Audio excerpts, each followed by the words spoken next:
Glover Teixeira. What are the odds that a guy named Glover goes into a profession where he has to wear gloves? I mean, right? Was this ever a premonition? Okay.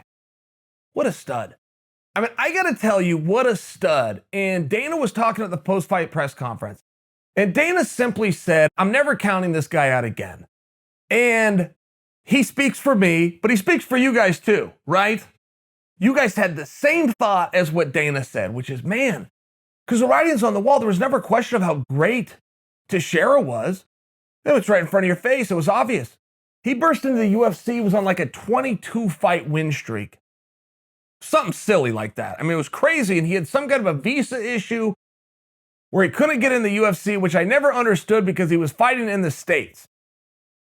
And there's always a story that lives up to this day that he could not get into the UFC because of a visa issue, but he was living in California, and he was fighting in the States. He came out to Portland, Oregon, something called Sport Fight at the time, and fought my teammate Ed Herman.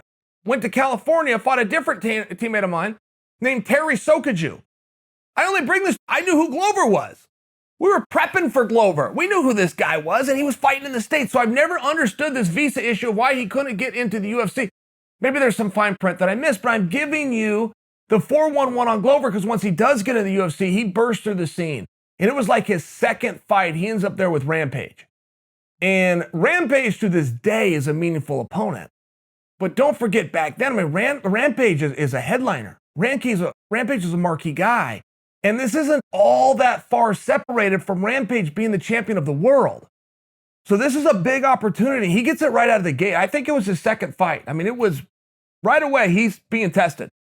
Not to mention Rampage had beat Chuck Liddell twice. Not to mention Chuck Liddell is Glover's teammate and mentor. So there was a lot on it for Glover. Glover wins. I think he won all 3 rounds.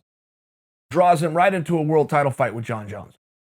And that ended largely the way everybody else's run with John ends, which is you fight for 5 rounds and you do not win the majority of them. But I mean, he went out and really showed himself and what he had to go through to earn that opportunity. And in all fairness, look back at anybody else's career, who in the hell else would have been ready to win a championship 3 fights in? And this is off the top of my head. Say old Chael, who's really good at this, is missing one. He had 4 fights. You still get my point. Who the hell has to fight for a championship, gets to fight for a championship, however you want to look to it. Who is ready to fight for a champion? 4 fights in, 3 fights in. I only suggest that for you because a lot of Glover fans were kind of thinking, you know, I think he's got what it takes. I just think the timing was off. There was also an exchange in the very first round, in the very first minutes of the round, where John came out, they were standing up, got a hold of Glover's arm and like tried a submission on his feet, just reefed his arm. Tweaked his arm. It was very effective by John. It had never been seen in that position. It had only been done one time in the UFC. It was by Frank Mir in 2001 over Tavares, and Frank did get the submission, but it was on the ground. Nobody had ever done it on the feet. John just locks up and reefs his arm in one direction.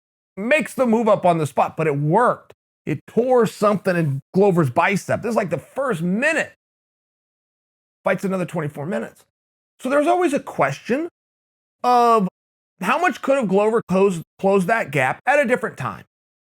Just a simple question. But if you like Glover, then you resign to the fact to ask that question. Well, Glover's been so impeccable since. I mean, again, this is off the top of my head. I'm sure he must have stubbed his toe somewhere along the line. But outside of the Rumble Johnson fight, I can't think of what it was. I just can't recall what it was. And I'm very confident in telling you if he stubbed his toe since, he hasn't done it more than twice. Hey, the Rumble fight that I remember, maybe there was one that I got to go look up. Won his last 5. But what's very compelling is in his last 2, he beat former number 1 contenders. I mean, you guys know good and goddamn well how this works. You beat the former number 1 contender, you are now the number 1 contender. That's how this works. He's not only beat a number 1 contender, he's beaten 2 number 1 contenders. Oh, and by the way, he stopped them both. I'm just saying. When Glover comes out and says, I deserve a title shot, he is right. He deserves a title. Deserving a title shot and getting a title shot, we're having 2 different conversations.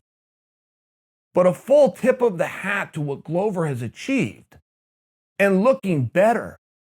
And you have to give a good look at Thiago Santos. Because one thing that happens very commonly in sport And any of you that competed at any level, you don't have to be professionals on TV on Saturday night on ESPN to still understand the concept. Very, very often, when you have the best performance that you've had, any sport, any level, 10-year-old basketball, it all applies. When you have the best performance you've ever had, right? In life, what goes up must come down. And it's a very rare thing where a guy has a spectacular performance and uses that as a springboard to go even higher. It's just a rare thing. I mean, I think you could just look at 205 in recent memory and agree with me. Dominic Reyes had the best performance of his life against John Jones and didn't the next one. Thiago Santos had the best performance of his life against John Jones and did it in his next one. And it was not that Reyes had slipped or that Thiago had slipped. It's a very real thing that just happens mentally and emotionally when you come off of one of those highs. You don't learn a lot from those fights. You don't have a big motivation. You're very proud of yourself and you think, okay, I've got this figured out. It's a real thing. And we've all been there as athletes. It's a hard thing to overcome. You can overcome it, sometimes with a little bit of luck, sometimes with the right opponent, sometimes with deep discipline and focus because it had happened to you before. And so you had learned this lesson. Dominic Reyes had never been beat. He didn't get to learn this lesson. Thiago Santos beat the current champion and almost beat John Jones. I mean, it's just one of those things. He hadn't learned the lesson yet. One of those things. I also think that Thiago's placement on the card was pretty tough. To come off an injury like that, to come off that amount of time and walk into a 5-round contest, it's tough. Look, it's a tough business. I'm not asking you to cry in your beer for him. I'm just asking that you look at that, give him a second chance. Oh, and by the way, what do we do with Glover? I mean, nobody wants to fight that guy. No one wants to fight. You fight Glover when you get called to fight Glover. You don't want to back down. You're a tough guy in a tough guy business. You don't go to Dana and ask, can I fight Glover? That's never happened, by the way.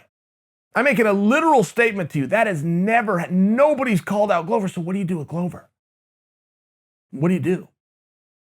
You guys have an idea? Rumble's coming back. Do you rematch it? Maybe. Maybe that's exactly what you do. Do you put him as the reserve fighter for Adesanya versus Blachowicz? Glover versus Blachowicz is a very interesting match. Glover versus Rumble is not as interesting. A lot of that has to do with age, right? Rumble is just going to beat him to the punch, and Rumble hits harder than hell. That's just the way that's going to go 10 out of 10 times. Blachowicz versus Glover is a very different, it's a very brutal. That's a very brutal match where two guys are going to bludgeon each other.